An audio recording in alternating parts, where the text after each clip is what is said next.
beautiful morning here hanging out with Mugwort, a good friend and ally.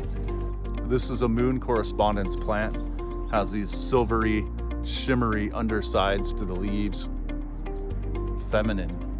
And it is a great dreamtime plant. It's also a bitters, really good for digestive health and many other systems in the body. It's a nervine as well. This morning I'm here to harvest just the tips.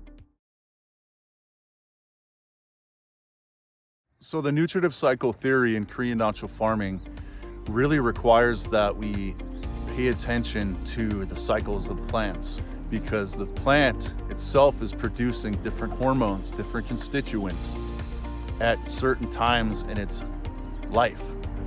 We need to be in tune with those cycles and those stages so that we can really capture what we're looking for. The growth hormones, typically when we harvest in the early AM before there's direct sunlight, we're trying to harvest that herb before photosynthesis is in full swing, because early AM is when we have the highest concentrations of constituents and hormones in the plant. Microbes are also concentrated. When photosynthesis is in full swing with direct sunlight, this gets the plant circulating, all the constituents are moving into the ground, into the roots. Mugwort is one of the top recommended herbs for making FPJ. This is written in Master Cho's book. The reasoning there is it's high in iron. So if we think that iron is good for the blood, right? For humans, for plants, it's the blood of the plant, the chlorophyll. So mugwort has a lot of great growth hormones. At this stage, before it's flowering or budding, we're going to use it for a vegetative growth phase, right? Because it's in veg. It has the most potency of those veg plant growth hormones. Gibberellic acid. Each stage, we're going to be harvesting this corresponding to the stage of our plants. This is the nutritive cycle theory. All the things that plants have to offer. They have a lot to offer in the way of creating very powerful fertilizers that are effective on a homeopathic dose. Once it goes a few more weeks, it will stop putting its energy into growing vertically and expanding up and out, and we'll start seeing it put its energy into flower, and then there'll be a whole different biochemistry happening within this plant.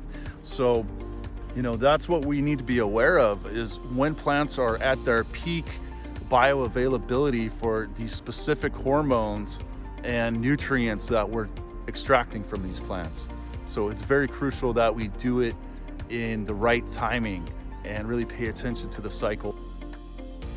So really blessed to have found this meadow that I really hold sacred. And all I'm gonna do here in this big stand of mugwort, there's plenty to go around, so I know I'm not going to over harvest here, which is really important. And really what I wanna do is just take the top 3 or so inches. This is where these growth hormones are really concentrated. This is what I wanna harvest. So we leave the rest of the plant alone so it can regenerate. I would never harvest more than 40% of a stand.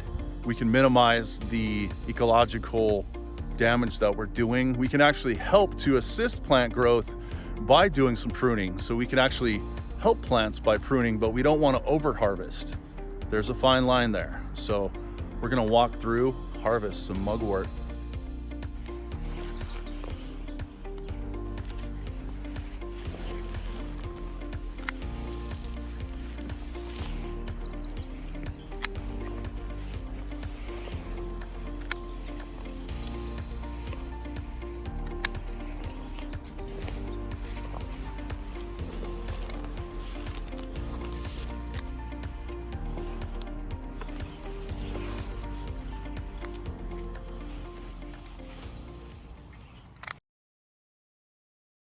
The way that we make fermented plant juice, we'll have 1 part our plant tips, our biomass, to 1 part sugar.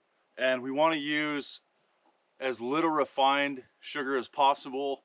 Brown sugar is often the go-to, but if you have access to other types of sugar, jaggery that is unprocessed, evaporated cane sugar, that's all very good to use.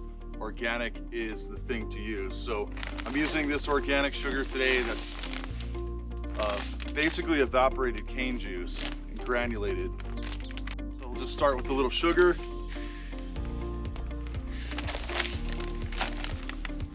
And then I'll take my plant material. I'll just kind of twist it and rip it apart into pieces about like that. I just want to kind of compromise the cell walls of the plant to get those juices flowing. And then the dryness of the sugar causes osmotic pressure that will draw out the juices from the plant material. So I'm just going to mix it up with my sugar now.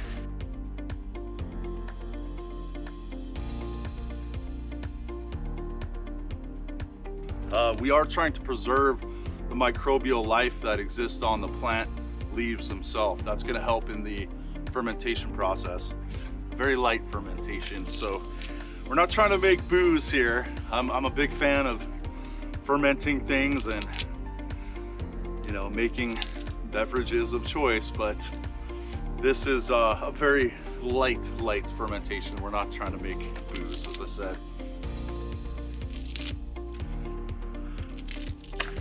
I'm gonna add a little more sugar.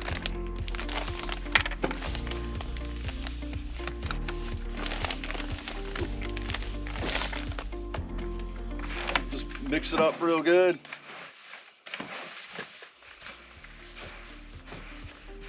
Kind of lightly smash it and mix at the same time.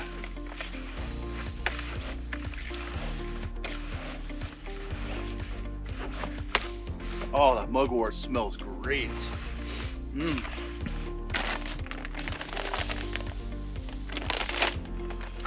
Sugar is probably the #1 contention, bone of contention, you might say, that I've seen with natural farmers. And there's some things to keep in mind with that. I think it could be an issue if you don't have good access to quality, clean sugar, which not everybody does, I understand that. So a couple of things to keep in mind. You could grow beets. If you're in a tropical area, you could grow cane and juice your own cane. You can make your own sugars, so keep that in mind. That would be the truly regenerative way to do a KNF fermented plant juice, is to really make your own sugar so that we don't have to rely on an industry that is known for not using the best practices when it comes to the regenerative cultivation. You know, some of them are using slave labor and destroying forests and really using a lot of pesticides. So the sugar industry doesn't have the best rap. So if you can support fair trade, organic companies, or like I said, grow your own beets. Something I'm experimenting with is, I'm a beekeeper. I take my honey and I will dehydrate my honey into crystalline form, grind that up, and then I'm making fermented plant juices from honey. So there are other options. If you absolutely can't use sugar, then you can just use the Jadam method, the liquid fertilizers, without using sugar. The advantage of sugar is that it's a great preservative. These FPJs are good for a year on the shelf, 6 months to a year on the shelf.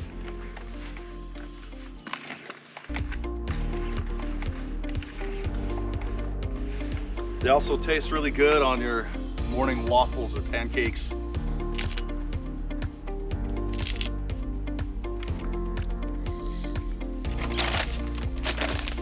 And the other thing to keep in mind is that these inputs that we're putting sugar in, we're using these at a homeopathic dose, diluting them down 500 times, 1,000 times.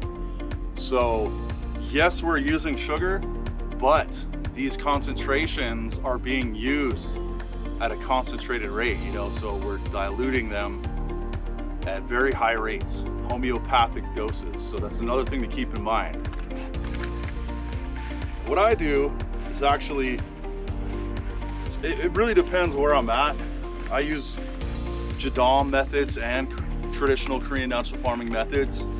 And for me, it just depends on what I have available.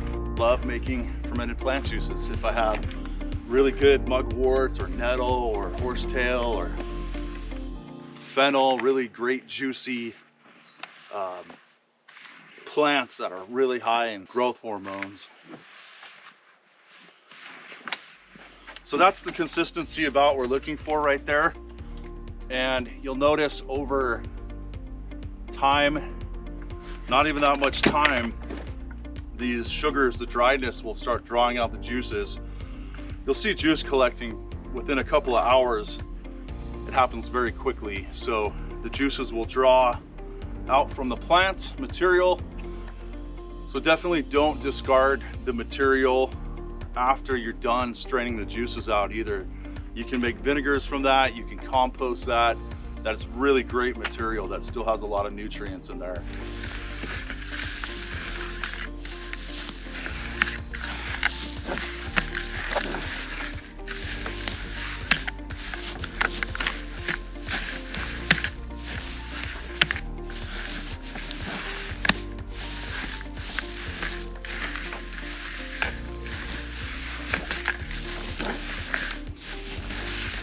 So our bucket's filled up to about 70% full, and we're ready to cap this off. What I'm gonna do is a sugar cap. I'm gonna take my sugar on the very top and just cover the whole top here. And what this does is it protects from opportunistic bacteria or any airborne yeast or bacteria that might settle on top. This will just give us a protective cap. And we want to be about 70% full. 2/3 is the magic number that comes up often in Korean natural farming. Another thing we can do is add a rock, or I'm going to add these fermentation weights here. These are for like kimchi or sauerkraut. So the final step here with our fermented plant juice is to cover it with a piece of fabric. This is like a grain brewer's bag, a steeping bag. You could use a t-shirt. You could use cheesecloth isn't the best. It's a little too porous.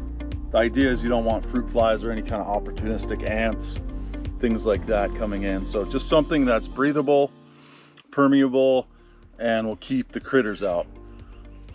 So I'm going to use a rubber band to top this off, and then we'll store it away for 5 days. Just a rubber band to secure the sides. And go stick this in my fermentation closet out of the direct sunlight.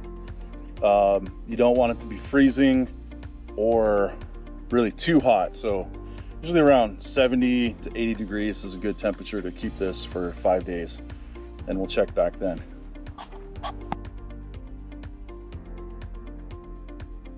It's a lovely evening here on the farm.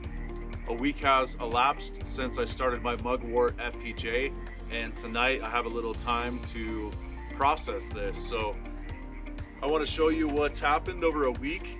The herbs have really pressed down to almost halfway. So this is where we can really load up our buckets with a little bit more material, anticipating we can drop to 2/3. So this one dropped all the way to 1/2, as you can see. So there's various different ways that you can strain off your fermented plant juice, your FPJ. This also goes for OHN. This goes for FAA, fish amino acids. Really any input or tincture that you make, your plant juices, your extracts that you make that you need to strain off. This is a method that can work for all of those. So I'll show you a few different tools that we can use to do this. You can choose what you like best. I've used a combination of all these for different scale projects and different batches that I'm making. So one you can use, this is a commercial grade colander, commercial scale kitchen colander. So these work really well to set on a bucket and dump in. So you can also get these malt steeping bags for brewing. They're very cheap, and they're a little bit better quality than, say, your paint strainer bags that you can get at the hardware store. However, those work really well too.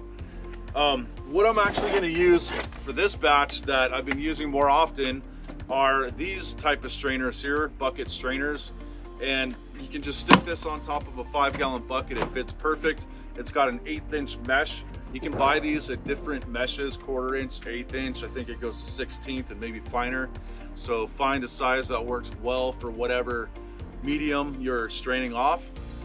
This 1/8 inch works really well for the fermented plant juices. This is kind of a home craft batch, just a 5-gallon bucket, you know, for your garden. This is about the size I'd use for just doing hobbyist gardening. I'm gonna just stick it upside down like this, right on top of my mesh, and let it strain off. I'll just let it sit like this basically overnight and see what I've collected in the morning.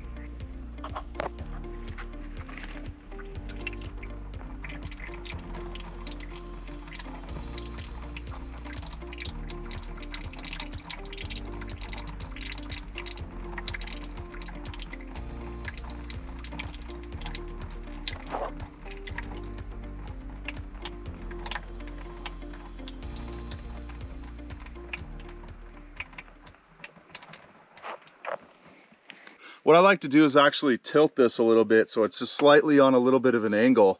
That way it relieves any kind of suction that can happen, and it's actually tilting and filtering down on an angle. It tends to filter better that way.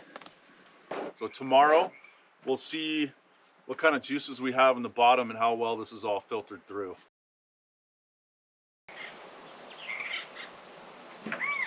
Glorious sunny morning. Let's see how much juice we strained off. This has been sitting overnight. Oh yeah, I got a good collection down there.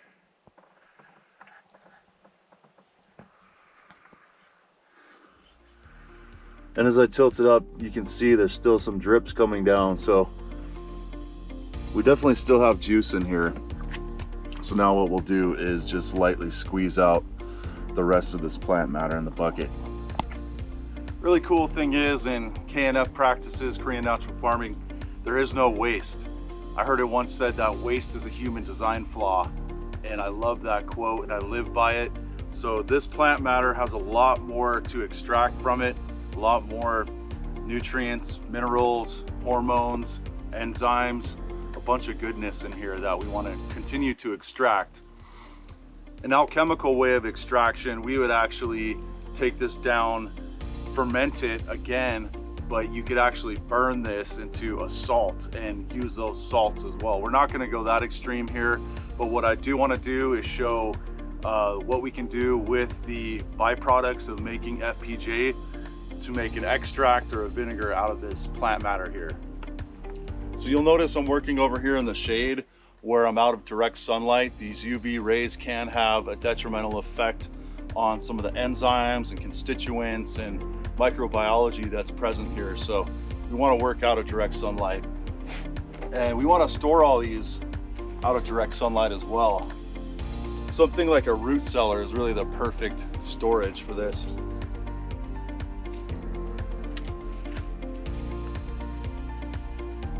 So just squeezing a little bit of the remaining juices.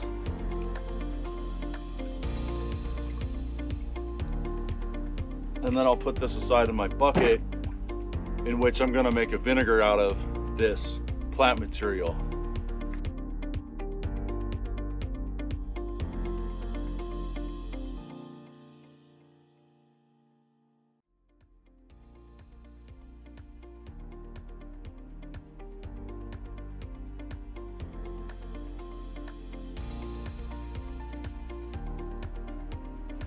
Because really a fermented plant juice, it's called a fermented plant juice, FPJ.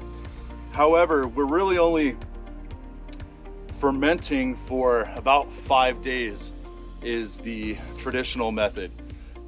I've always thought, well, wow, that's right on the border of doing any fermentation at all. I mean, the warmer it is, the more fermentation that's gonna happen. However, 5 days is kind of a very short fermentation period, so it's a very light fermentation that happens with FPJs.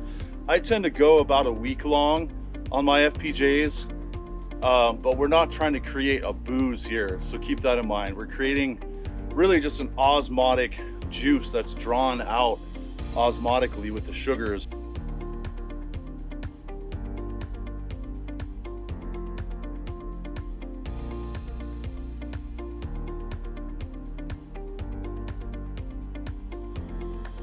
Great, so our strain off is complete.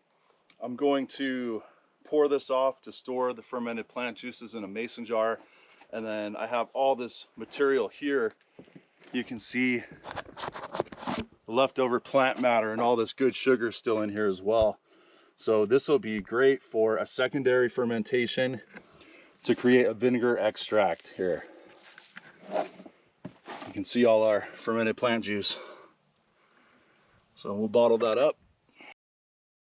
So every time we pour off, that's an opportunity to strain or filter. It's a practice that I like to keep in mind. So we already did the 1/8 inch mesh once we poured off this juice. But what I'm gonna do is just go ahead and do another strain as I pour off into my mason jar to collect all our FPJ. What I'm gonna use is a funnel, this mason jar, and I'll use this commercial colander too to stick in here. This is a little bit finer mesh here.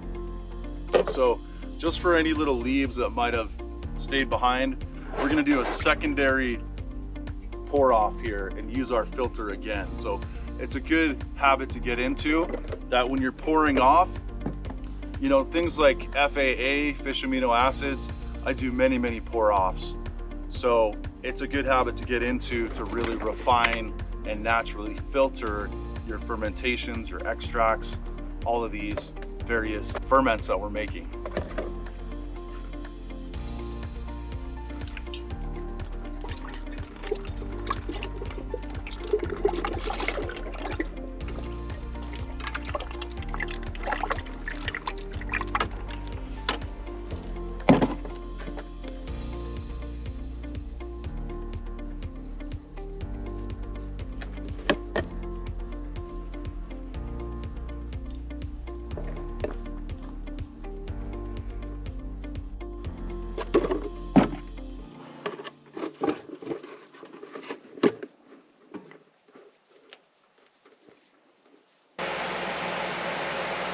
And here we have our final yield of fermented plant juice. Turned out really beautiful, dark, rich fermented plant juice. Just over 4 quarts here. We filled a full 4-quart jar up to the brim. So that's a pretty good yield. That's for half a bucket of mugwort after it's fermented and it settles down to half. A 5-gallon bucket will yield approximately 4 quarts of FPJ. That's a pretty juicy plant. That's what we look for with our FPJs. So I'm excited to store this away, keep it out of direct light. What I'm gonna do is actually pour this off. It's not good to fill your FPJs all the way to the brim. We want a little bit of headspace. What can happen when we pour off is we can activate some fermentation. You know, those microbes love oxygen and they love to be poured off, and it livens them up and gets them fermenting. So sometimes we can have a little bit of fermentation take place after we've poured off. So, but really at this point, it should be very stable. We should have reached super saturation, which means every sugar molecule is bound up with a water molecule, and the yeasts and bacteria, all the life in here is now dormant and dehydrated from being able to ferment down any more sugars.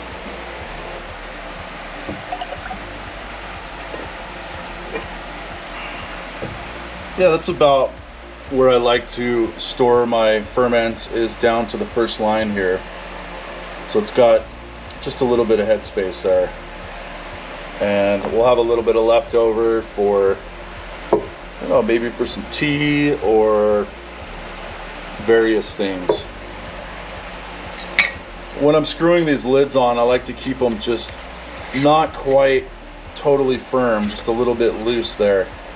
That way, if there is any fermentation activated here, it can blow off.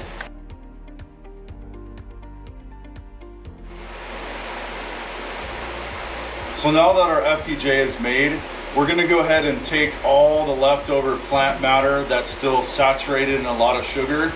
We're gonna take that and just do an extract here. Now, there's many different ways you could process this remaining plant matter. There's still a lot of sugar on this biomass, so that's most likely going to activate a fermentation, because these yeasts, bacteria, different microbes love to eat these sugars. So essentially what I'm going to do here is just take a bucket with the plant matter in it. We have it filled up to about halfway full, and I'm going to fill my bucket with water here.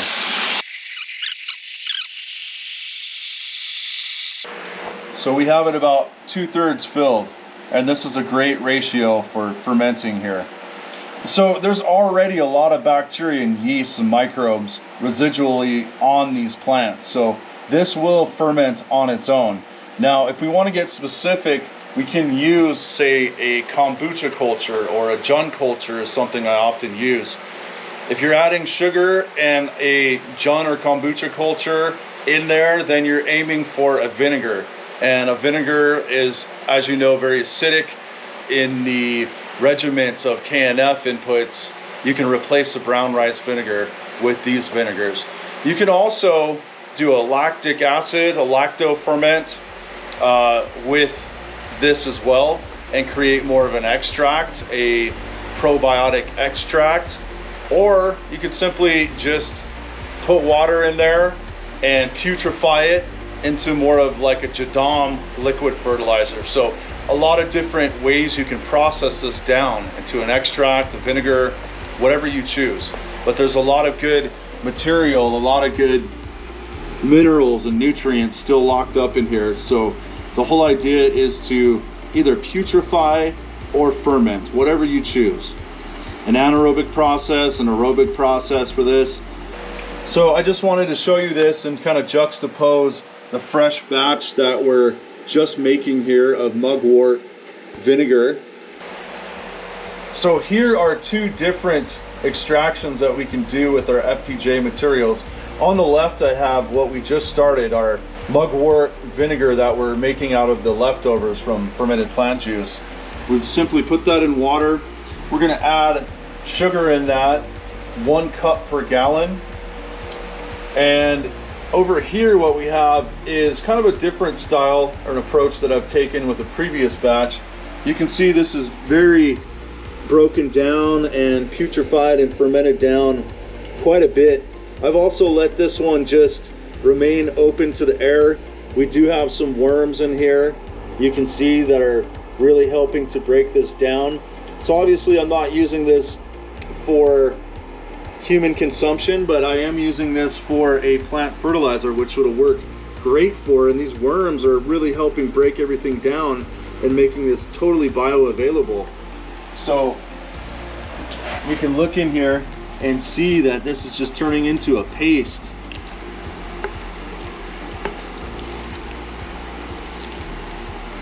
So this is more like a method of jadam right here, where we're simply putting water into the bucket and letting it putrefy. And this works too to make an extract just as well. This is great for our plants. You know, some people are a little more opposed to this because it does have a little bit more of a stink to it, and there's little nasties like worms, but worms are really helping to break this all down. So they're just helping the process. Over here, we're relying more on yeast and bacteria, acetic acid bacteria and lactobacteria, to create lacto ferments and vinegars.